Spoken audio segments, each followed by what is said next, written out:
Good morning and welcome to another edition of the Kitchings Table here on Awesome Radio 106.9 FM WBIS, Facebook, YouTube, Roku, GPAC, all of those things. We're just happy to be with you again this morning. I'm your host, Earl Kitchings, and as always, we are here to bring you news and information that maybe you've heard about and needed some more explanation, or maybe you haven't heard about it and would be curious to find out, well, what's going on with that. But whatever it is, here at the Kitchings Table, we like to talk about it and bring it to you and let you simmer on it until the next time we talk so we can, just enlighten you, because there's nothing more invigorating than being enlightened. And, the more you get enlightened, the more you will be knowledgeable. And the more knowledgeable you are, the more informed you can speak, and speak with confidence, because what you're saying is factual. So today we will delve into another topic. And as you know, March is Women's History Month. So we're not going to really talk about women's history per se. We're going to kind of bring you a snippet for Women's History Month in our pantry segment. But today we want to talk about something that everybody I know of or can think of finds important. And in the food industry, there's a slogan that says presentation is everything.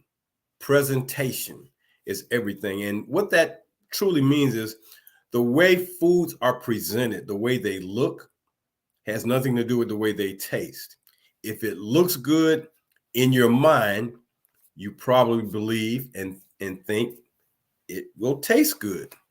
So the way it looks, presentation, doesn't always mean what you're going to get will have anything good for your palate, because your palate is your palate and your eyes are your eyes. And the two of them can sometimes line up on one accord, and then oftentimes they see it one way and it tastes a different way when we're talking about food. But we're not going to talk about food today. We're going to talk about that other presentation of personal individual grooming and how we look, because when you look good, I guarantee you will feel good. And looking good is so much a part of our being, because we all want to have a persona that says we're confident, we're energized, I'm here to make some strong decisions. And it just happens that,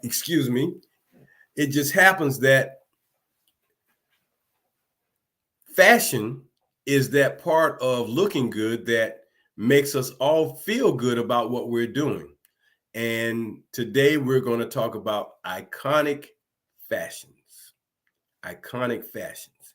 And I'm bringing this to you today because in an effort to discuss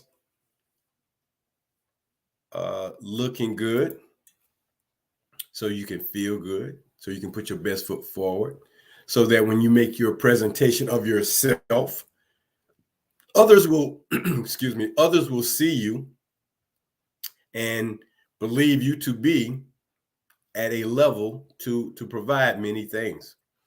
So iconic fashions today deals with something. I ran across an article. I was stunned. I couldn't believe it, that one of the premier most iconic fashion designers in the history of fashion is making an iconic decision about a line of clothing specifically targeting historically Black colleges and universities. I know, I couldn't believe it either. But Ralph Lauren, yeah, that polo guy, the polo guy, is making an historical move in the fashion industry, and he's going to create a collection of clothing specifically targeting HBCUs. Now, Ralph Lauren has been on the scene since 1967 when he founded his company. And Lauren products are based on tradition and quality. And it says that his clothes are deeply rooted in the idea of heritage, as they aim to put a bright, shiny polish on contemporary times. So he's been motivated by a lot of different things throughout his career.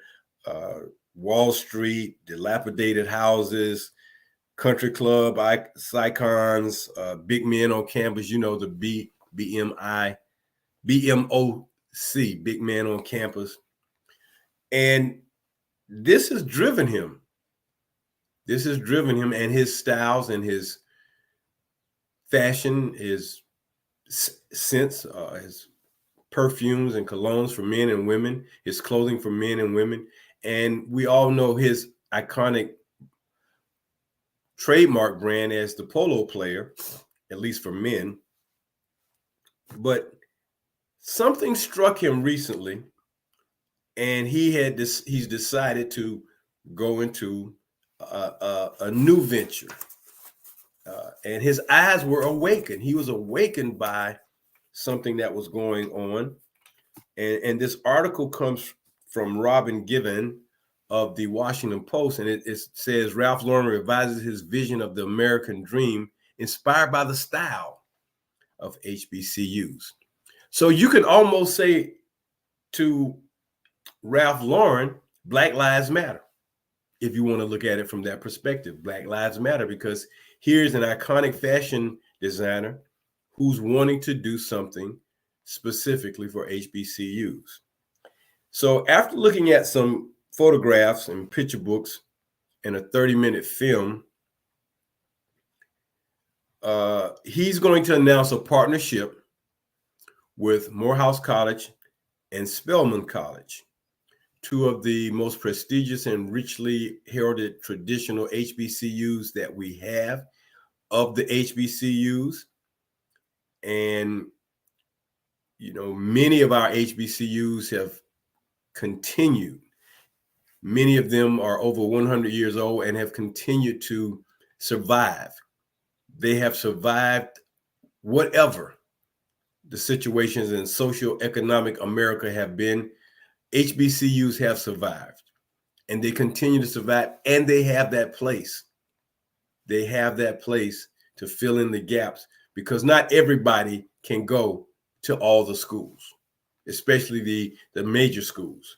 Not all African-American Black people can go to those schools, but the HBCUs continue to keep their place, to make that mark in the academia world, and they continue to turn out outstanding students, outstanding student athletes, and outstanding people who go on to make their marks in their specific disciplines, or in a discipline they didn't even think about making a mark in. So Ralph Lauren wants to make this clothing line, and the clothing is license agreement with the two schools, which they took photographs of the students and the faculty against the backdrop of the two colleges to give it some flavor, so that when they show the images, when the advertising comes out, it will inspire people to want to buy these clothes.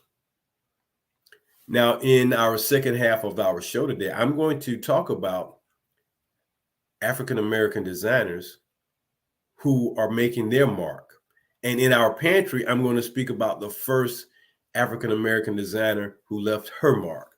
But right now, as Ralph Lauren delves into, for him, probably some unknown territory, it was written that although he's looking at creating this line of clothing, the style of attire that has been worn at Morehouse and Spelman didn't just happen over the last 10, 15, 20, 25 years.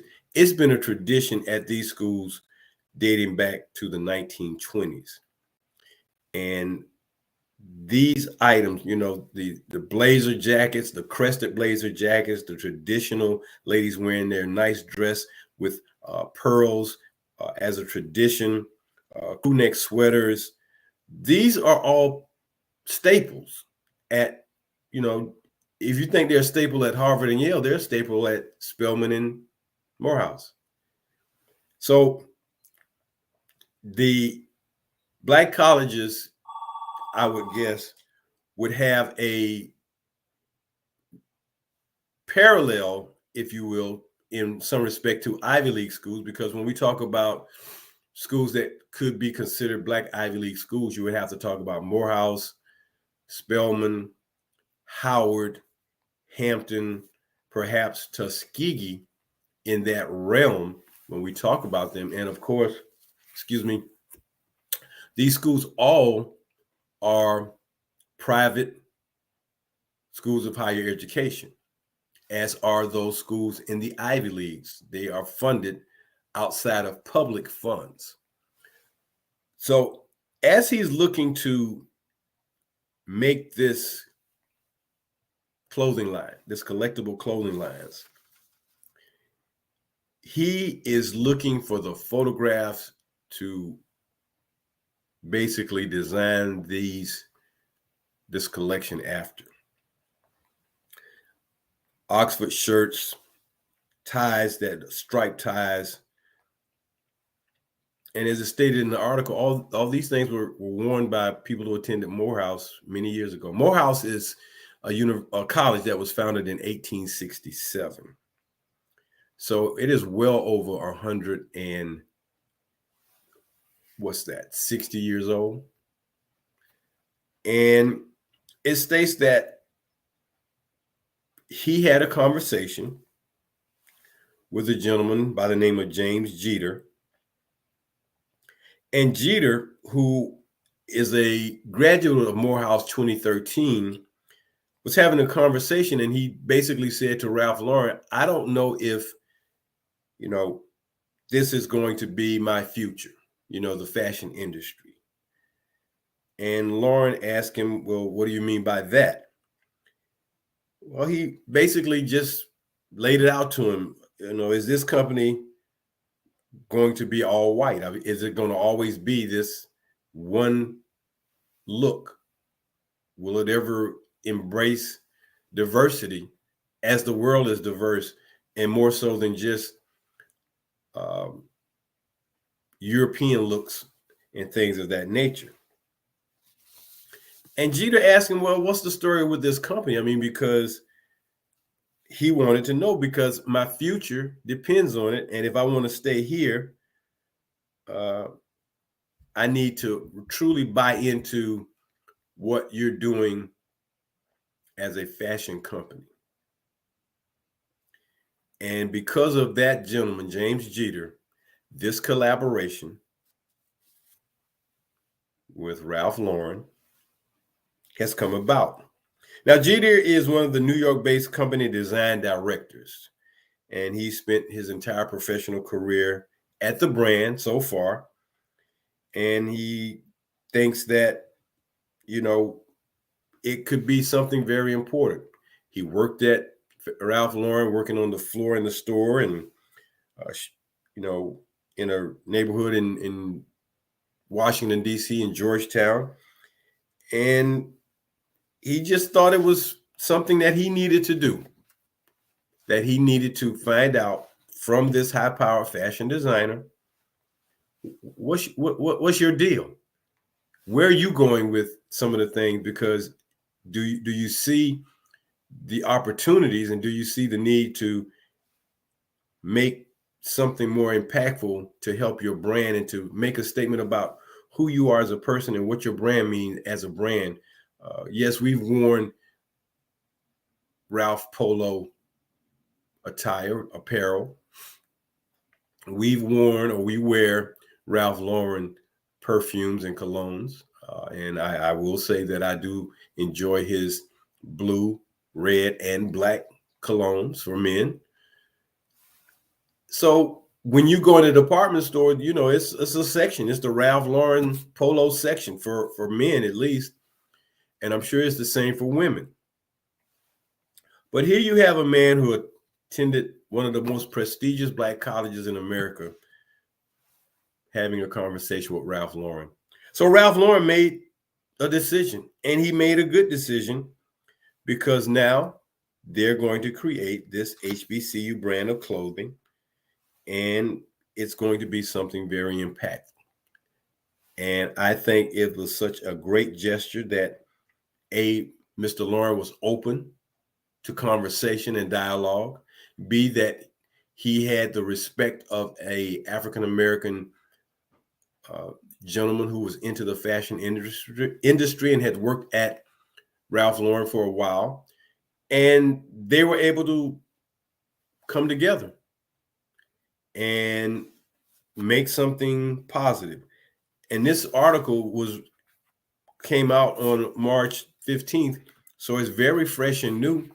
And to see the article and see the images, I was taken because the first photograph I saw about the article was about 20 Black women on probably Spelman's campus dressed in white dresses of different styles, adorned with different white jewelry. And it resonates, because when you look at it, it's like, wow.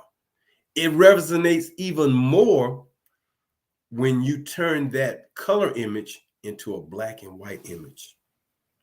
Now, having done some photography in my early years in college and after, I became enamored with the fact that black and white imagery is probably more impactful because of the shading and because of the simplicity. It has dynamic appeal.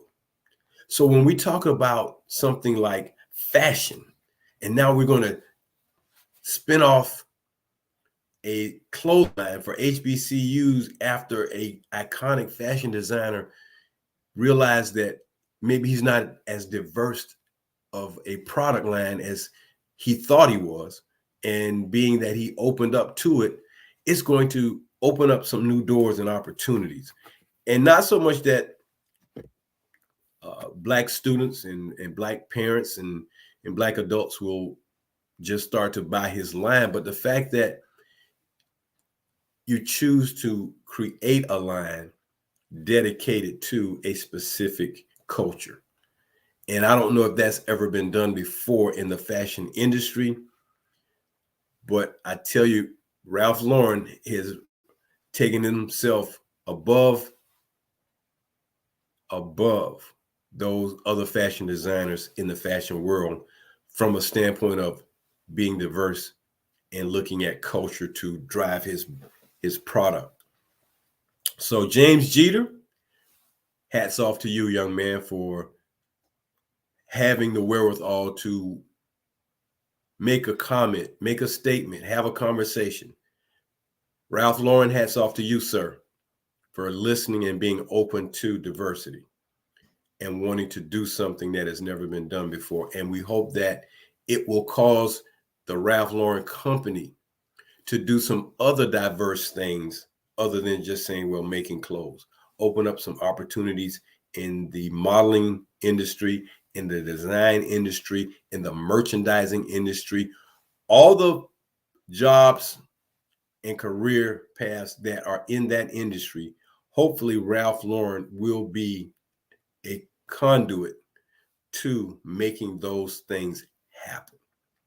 So go online, look up the article, and it's titled, Ralph Lauren revises his vision of the American dream, inspired by the style of HBCUs, because they are now coming out with a collection of clothing in a licensing agreement with Morehouse College and Spelman College to create a clothing line that will basically highlight those men and women, young men and women who attend HBCUs. So this is going to be something very, very impactful. And if you know anything about clothing, and I can speak on this personally, the quality of clothing has longevity. The better it's made, the longer it lasts. And for me, just speaking for me, as I like to do here on the Kitchings Table, my opinion is just mine. We all have one. Tradition and classic clothing styles, they stand the test of time. something that's fashionable today can go out of style within 2 years, but something that's traditional and classic, it stands the test of time. And if it's quality classic made clothing, it stands an even longer period of time. Because when you have things that are classic and they are very well made and you take care of them, that's the other part. You got to take care of them. You got to make sure that you don't abuse them and they get to being cleaned and properly cared for. Then they last and you have an opportunity to wear them. And there are certain suit styles, the three-piece suit, it has yet to go out of style. Jacket, vest, and slacks, it is yet to go out of style. It has not been replaced with something else, and you've seen a three-piece suit just go away. Double-breasted jacket or double-breasted jacket for a suit has not gone out of style. It has not been replaced by something, differently unique. Although there are some styles that have come on the scene over the last 25 years, your basic things have yet to go out of style. And then just a nice quality suit or dress, style dress. It won't go out of style over time. So my personal feeling about some men's clothing is there are two styles. Well, there are several styles of pants, but mine particularly pleated with cuffs. 95% of my slacks are pleated with cuffs. I like that style. I got away from the kind of flared bottom. I prefer the cuff pants, and I prefer my slacks being pleated. And preferably, if I'm shopping for slacks, I like to get them unfinished, because then you can go someplace, have them altered to just your specifications to fit you as you would like for them to fit, and they will last. I guarantee you they will last.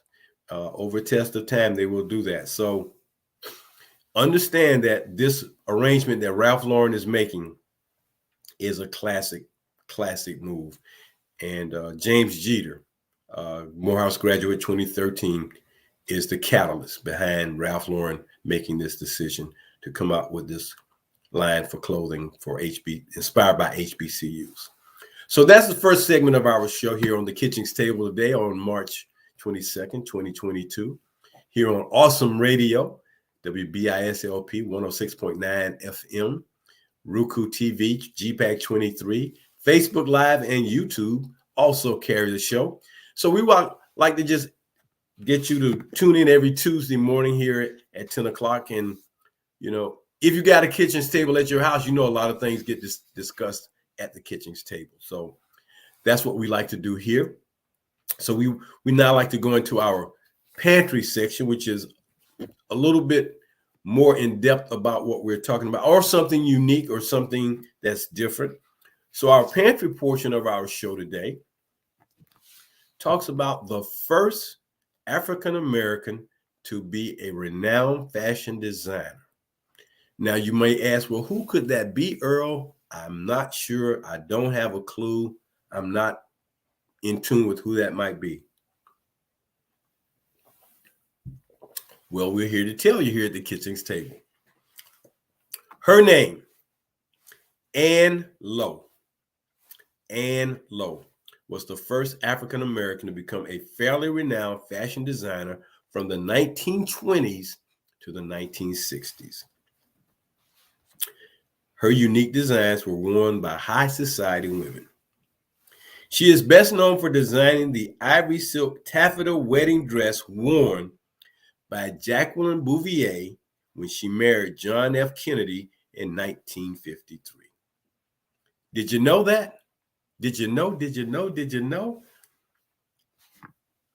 So a Black woman designed the wedding dress for the lady that married John F. Kennedy, Jacqueline Bouvier, in 1953. And just a little bit more about Miss Lowe, born in Clayton, Alabama in 1898, a granddaughter of a slave woman and a plantation owner. She had a sister, and she learned to sew on the Tompkins plantation. And her families moved to Montgomery. And at the time of her mother's death, when she was 16, Lowe's mother had been working on 4 ball gowns for the First Lady of Alabama, Elizabeth Kirkman O'Neill. So she was really inspired by her mom. And using the skills she learned from her mother and grandmother, Lowe finished the dresses. She finished the dresses. So she got married and started her fashion career.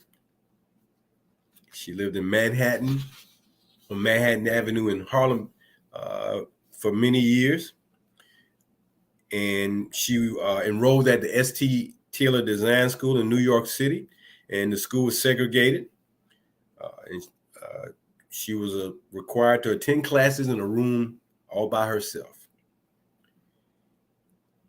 So she returned to Tampa, Florida in 1919 and saw an opportunity to capitalize on the city's yearly celebration known as the Gasparilla Ball.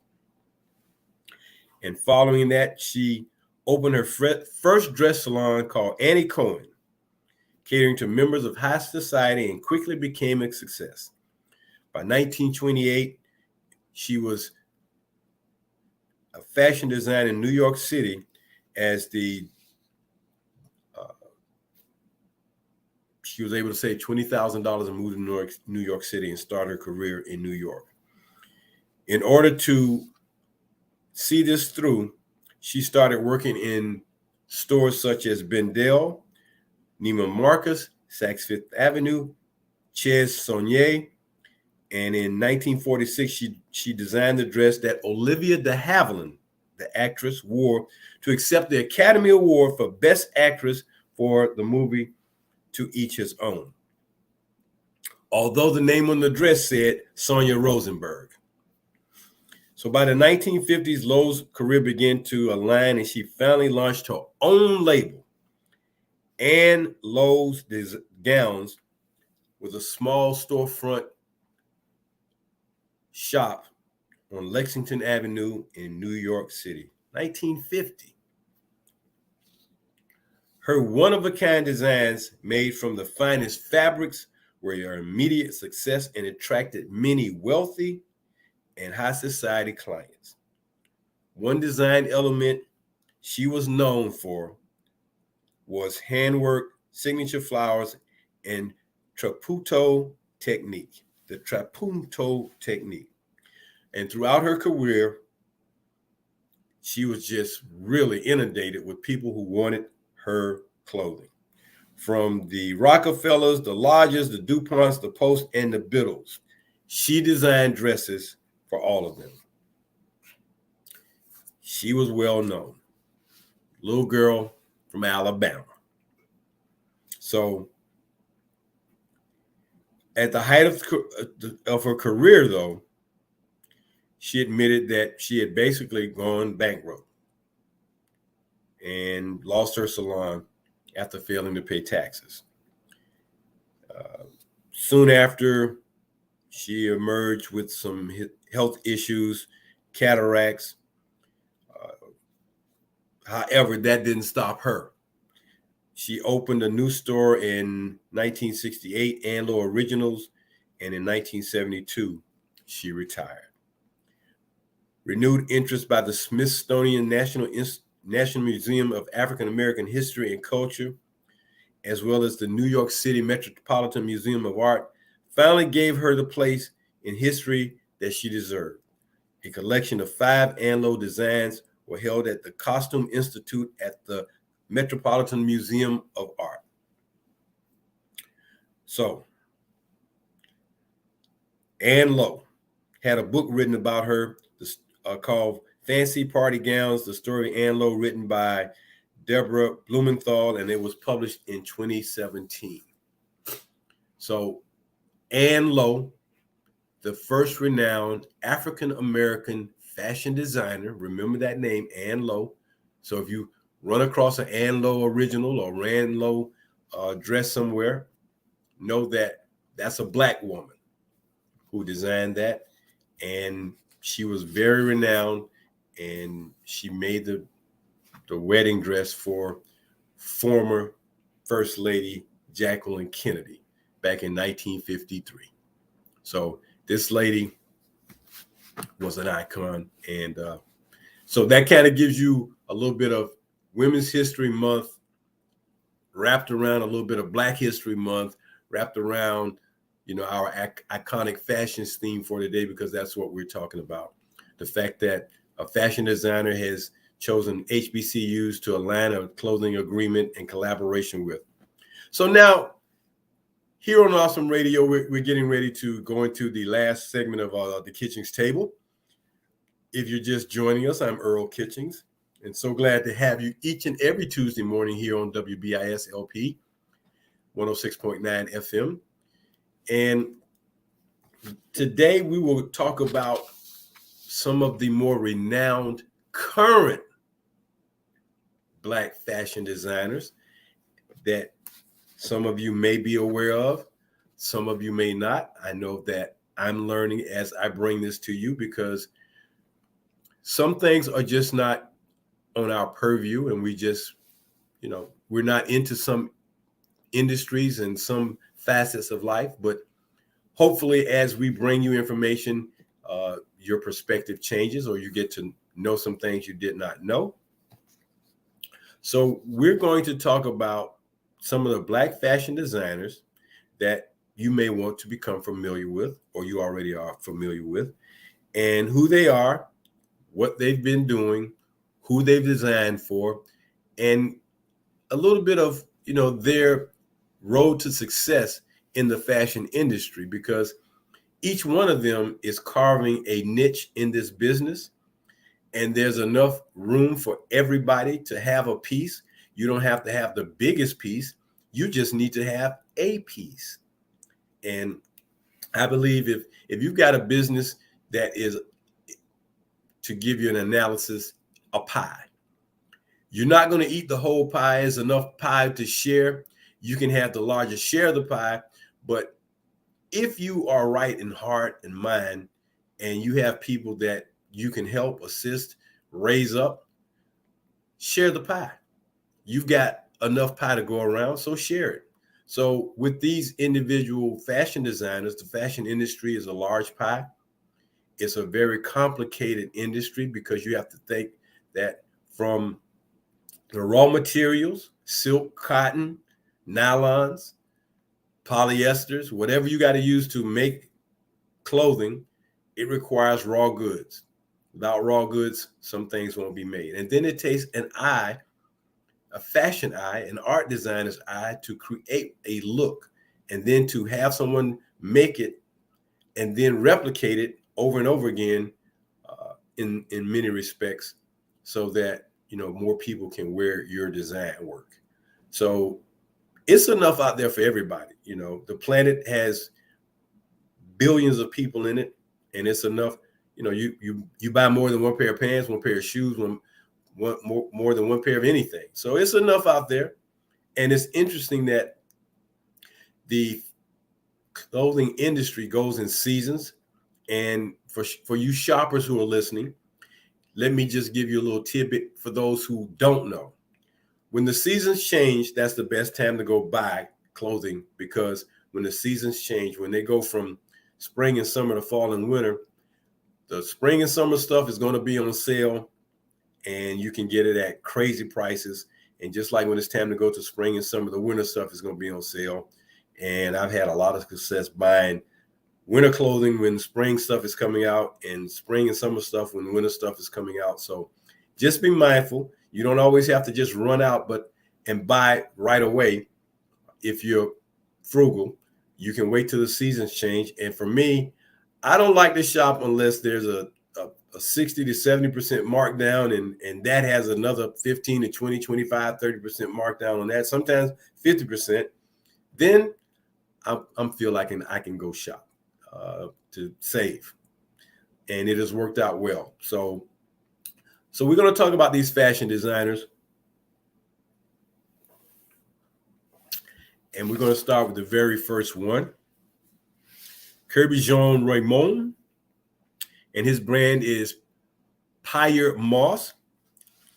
And Jean Raymond is a Haitian designer, and his brand was founded in 2013. And he started off doing menswear and then expanded into women's wear, and he's gotten a lot of buzz. Some of the people who have worn his clothing are Lil Nas X, Issa Rae, Tracy Ellis Ross, and he was also named Time Magazine's 100 most influential people in 2019. Now, when you get a hit like that by Time Magazine, let me tell you, you are doing something. Then there's Aurora James, and the brand line is Brother Vellies. And James was the creator of the 15% pledge, which launched this year to give more shelf space to Black businesses in retail stores during the Black Lives Matter movement. Her sustainable accessory brands, Brother Vellies, features boots and handbags. Then there's Telfar Clemens. The brand is known as Telfar. And this gentleman's popular purse designs with the signature logo have been dubbed the Bushwick Birkin. Telfar designs are unisex, and he has championed gender-neutral clothing. Telfar Clemens, the Telfar brand. Then we have Romeo Hunt with the same name brand. And here's some of the names that have worn Romeo Hunt's fashions. Keke Palmer, Saweetie, Beyonce, Zendaya, and Michelle Obama have all worn Romeo Hunt designs. His outerwear definitely makes a statement, and he's known for using buffalo cheek pattern in many of his clothes, like on jeans. Romeo Hunt. Then there's Carly Cushney, brand Cushney brand. Sleek styles that have worn by the likes of Jennifer Lopez, Ashley Graham, and Lupita Nyong'o.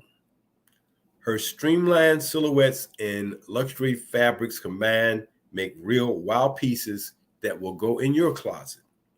Cushney by Carly Cushney.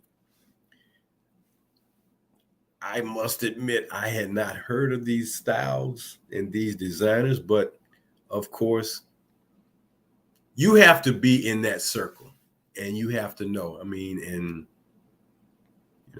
since most of the fashion design is tailored toward female attire, then that's why a lot of these are out there. Next, we have Laquan Smith. Laquan Smith is the brand.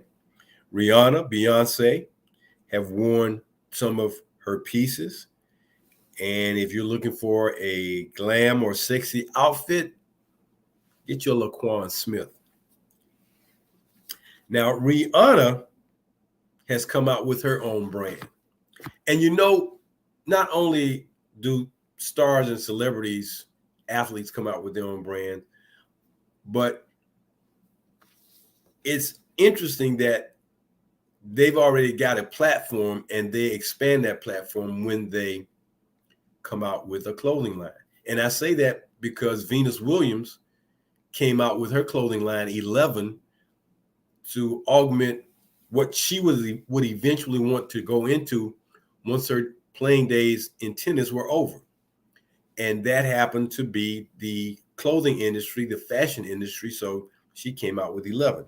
So Rihanna, or Riri, as you may know her, has two lines, Fenty and Savage X Fenty. Affordable and size-inclusive lingerie, and it's for the super upscale. With the latter's launch, she was the first woman and the first Black woman to hem her own original brand at LVMH. Not sure what that means, but she's out there making a statement. Fenty and Savage X Fenty, Rihanna.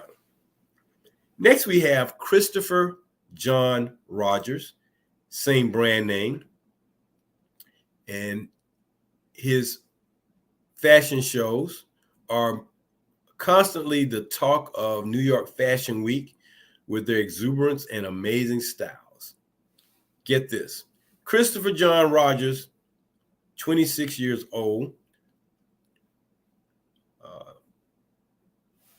and he also has done designs for Michelle Obama and Cardi B. Christopher John Rogers. Then next we have Faye Noel, and that brand provides robes, swimsuits, and ready-to-wear designer clothing, as they state here, to make life a happier place. It indicates that you will fall in love with their vacation-worthy prints and their stunning designs of their clothing wear. Faye Noel, maybe it's Fee Noel. And then rounding out the top 10 is Dapper Dan. And Dapper Dan is a Harlem designer who has created his made-to-order designs, and they've been made for hip-hop stars from the 80s and 90s. He's known for reworking designer logos into his clothes and has collaborated with Gucci. He has a memoir out where he talks about his experience as a Black designer and how he made his now famous store on 125th Street in New York famous. Dapper Dan. So those are 10 of the fashion designers. And of course, they're all standing on the shoulders of who? Ann Lowe. That is correct. Ann Lowe made it, and she is the Black female fashion designer who these young men and young ladies are standing on the shoulders of. And we applaud them. I applaud them, at least, for doing what they do. Finding an industry, carving a niche in an industry and making it their own brand and getting it known where rich, famous, wealthy people choose their designs to wear and show off. Now, there are a couple of other designers that we would like to make mention of. And it's interesting that all of these designers, seem to be based out of New York for whatever reason. They seem to, I guess, it's like if you're not going to be in Paris, the next best place to be would be in New York. So we have Kamei McIntyre and Kama McIntyre's dashiki print designs have been shown at Fashion Week. And then there's Domestique by Ruben Ruel. And again, this is a designer that has found his way into the closet or the designer eye of Beyonce. And his mashup of bold prints and modern architectural silhouettes makes his pieces memorable. So when as they state, when you're looking for that sophisticated chic dress, look for a Ruben Ruel. And then there's Anifa Muemba of Hanif. And Teen Vogue Generation Next, she's an alumnus of that.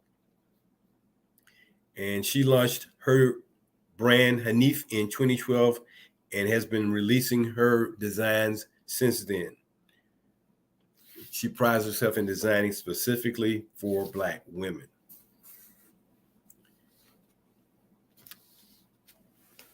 Then there is Tia Adola of Slash by Tia.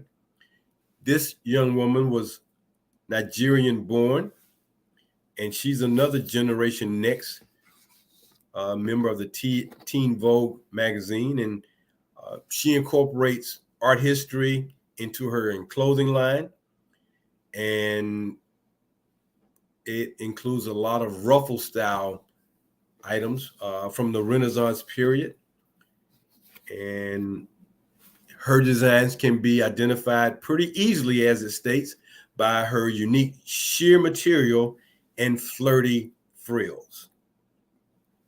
So as you can see, there are many aggressive, young, up-and-coming designers who are African American or African originated designers that are making their mark in the design world.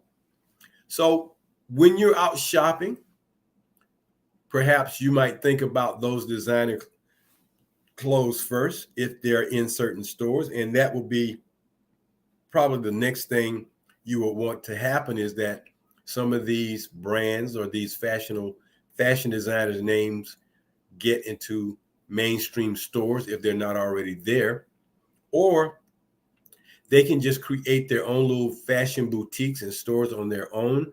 With the way shopping stores and shopping centers and malls are changing, we don't have the indoor malls so much anymore as we have kind of like the outdoor shopping centers, and they're kind of taking over, it seems like.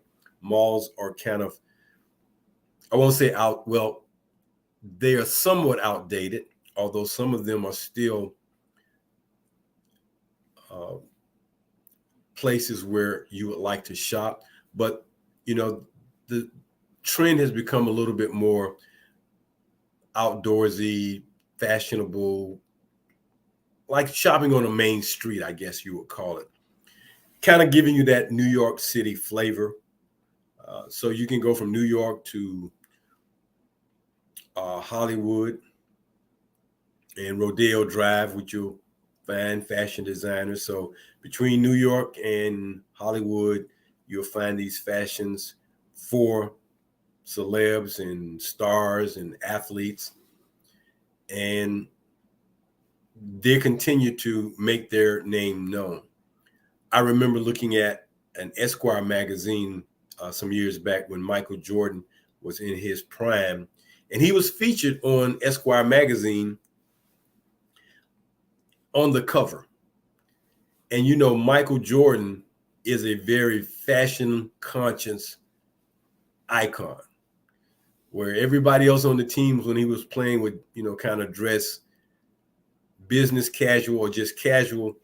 Michael Jordan always dressed fashionably exquisite.